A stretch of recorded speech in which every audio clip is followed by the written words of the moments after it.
नमस्कार दोस्तों, मैं अनुराग ओझा साहब। आज दो अहम मुद्दा है। एक तो अंबेडकर साहब का अपमान, दूसरा बिहार में गिरती सरकार, और एक निगम बोध घाट पर पूर्व प्रधानमंत्री स्वर्गीय मनमोहन सिंह जी की श्रद्धांजलि जो साहब, इस तीन मुद्दे पर बात करेंगे।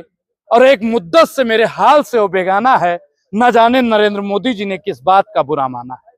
नरेंद्र मोदी जी को इस देश के युवाओं के भविष्य से साहब कोई मतलब ही नहीं है। इस देश से कोई मतलब ही नहीं है। मैं आपको एक एक चीज आज बिल्कुल विस्तार से बताऊंगा। साहब, बिहार में छात्र भाई हमारा मर रहा है। पुलिस प्रशासन ऐसे डंडे मार रही हैं कि वो अपने प्राण त्यागने पर विमर्श हो गया है। साहब बताइए कि बिहार में बीजेपी मतलब भाजपा की सरकार है, गठबंधन की सरकार है, और बीपीएस के जो छात्र हैं उनको पीटा जा रहा है। सरकार बिल्कुल मुंह पे उंगली लगा के बैठी है। अंबेडकर जी ने सही कहा था कि अपनी दीवारों पर लिख दीजिए कि आने वाले देश के राजा हम हैं, आने वाली हुकूमत हम चलाएंगे। बाबा साहब डॉक्टर भीमराव अंबेडकर जी ने कहा था कि शिक्षा शेरनी का दूध है, जो पिएगा वही दहाड़ेगा। किसी ने कहा था कि राष्ट्रपति का बेटा हो या हो चपरासी की संतान, सबको शिक्षा एक समान, सबको शिक्षा एक समान। आज मैं दोस्तों आपसे एक सवाल पूछना चाहता हूं कि 15 और 20 साल पढ़ने के बाद में अगर आपके हाथ में 15 और 20 हजार रुपए की नौकरी नहीं है तो वो पढ़ाई किस काम? आपके हाथ में साहब डिग्री है, लेकिन आप अगर रोजगार को मांगते हैं तो आपको बिहार की प्रशासन कहीं जान न ले ले, बिहार सरकार आपकी कहीं जान न ले ले। उत्तर प्रदेश में अगर आप कहीं आंदोलन करते हैं तो उत्तर प्रदेश की सरकार कहीं आपकी जान न ले ले। पढ़ना तो साहब बेहद जरूरी था, लेकिन आज मैं एक चीज कहने जाता हूँ कि पढ़ना तो ठीक है, लेकिन ना पढ़ना भी ठीक है। बिजनेस की ओर बढ़िए। अगर आप 15 साल 20 साल पढ़े, घर का लाखों रुपया खर्च किए, और बाद में आप रोजगार के लिए जब सड़क पे बैठे तो सरकार आपको पिटवाएगी। सरकार आपके हक और अधिकार की साहब बात नहीं कर रही है, और ये बात कर रहे हैं कि सशक्त बना रहे हैं देश को, बता रहे हैं कि देश सुरक्षित हाथों में, बता रहे हैं कि रोजगार का मेला लगता है, रोजगार दिया जाता है। आप बताइए उस लड़के का क्या कसूर था जिस 22 साल की उम्र में, 24 साल की उम्र में घर की जिम्मेदारियों को संभालना चाहिए था, उस उम्र में उसका बाप अपने बेटे की अर्थी को अपने कंधे पर लेकर जाना। किसने भगवान बुद्ध से पूछा कि पिता के लिए सबसे ज्यादा कष्टदायी क्या होता है? उनका एक ही जवाब था कि उसके पुत्र की लाश उसके कंधे पर।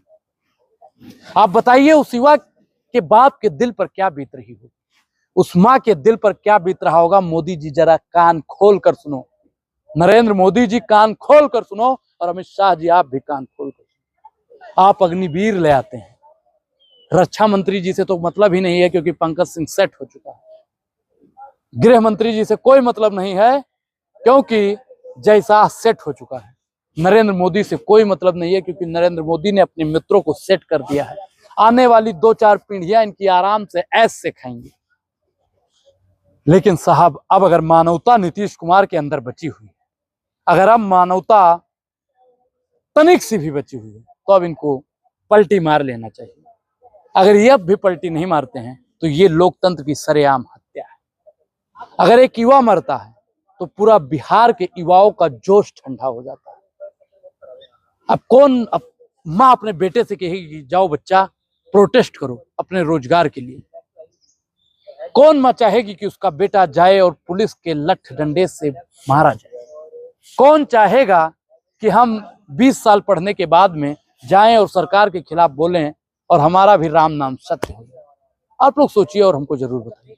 अंबेडकर का अपमान पे अगर बात किया जाए तो अंबेडकर जिस शिक्षा की बात करते थे, महिला हित की बात करते थे, युवा हित की बात करते थे, दलित हित की बात करते थे। आज की जो सरकार है जो कहती है अम्बेडकर अम्बेडकर अम्बेडकर अम्बेडकर, वो वैसे तो कहती है कि हम बाबा साहब का सम्मान करते हैं, बाबा साहब का अपमान हम सपने में भी नहीं सोच सकते हैं।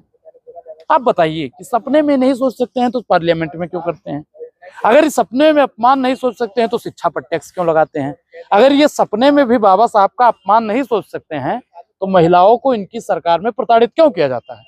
अगर ये सपने में भी किसान का अपमान, बाबा साहब का अपमान नहीं सोच सकते हैं तो किसानों की एमएसपी क्यों नहीं लागू हो रही? आप बताइए। साहब, मंथन है परिवर्तन का, मंथन है परिवर्तन का, अभी और खुलासा होने दो। कहां कहां छिपे हैं बाबा साहब के दुश्मन, अभी और तमाशा होने। एक समय कहा जाता था ब्राह्मणवादी मनुवादी टोली के लोग जो होते हैं वो बाबा साहब के विरोधी, दलित विरोधी हैं। लेकिन अब साहब पता चल गया है कि जो सत्ता में था वो बाबा साहब का विरोधी था, जो सत्ता में है वो बाबा साहब का विरोधी है। और ये सत्ताधारी लोग ये अपने बेटे को तो पीएम सीएम डीएम बनाएंगे, लेकिन गरीब गुरबा दलित पिछड़ा किसान आदिवासी के बेटे को कभी नहीं। ये अपनी बहन बेटियों को तो साहब सांसद पार्लियामेंट भेज देंगे, लेकिन आपकी बहन बेटियों की हिफाजत नहीं करेंगे। उदाहरण के लिए मणिपुर को आप देख सकते हैं। वैसे तो ये महिला हित की बात करते हैं, किसान हित की बात करते हैं, लेकिन जब वही किसान दिल्ली आना चाहता है तो उसके ऊपर आंसू गोले बरसाए जाते हैं और जनता को गुमराह करने के लिए 2 किलो फूल उसके ऊपर बरसाया जाता है। महिला सशक्तिकरण की बात होती है तो मणिपुर इसका साक्ष्य, उत्तर प्रदेश का हाथरस इसका साक्ष्य है। ये दलित हितैषी भारतीय जनता पार्टी कभी हो ही नहीं सकती, युवा हितैषी कभी हो ही नहीं सकती। अगर आप लोग पढ़ रहे हैं, आप किसी नौकरी की लालसा में हैं, तो देखिए भैया आप खुद जिम्मेदार हैं। आपको नौकरी नहीं मिलेगी, नहीं मिलेगी, नहीं मिलेगी, नहीं मिलेगी, मतलब नहीं मिलेगी। पूरी बातचीत पर आपकी क्या प्रतिक्रिया है? अपनी प्रतिक्रिया जरूर दें। बहुत बहुत धन्यवाद।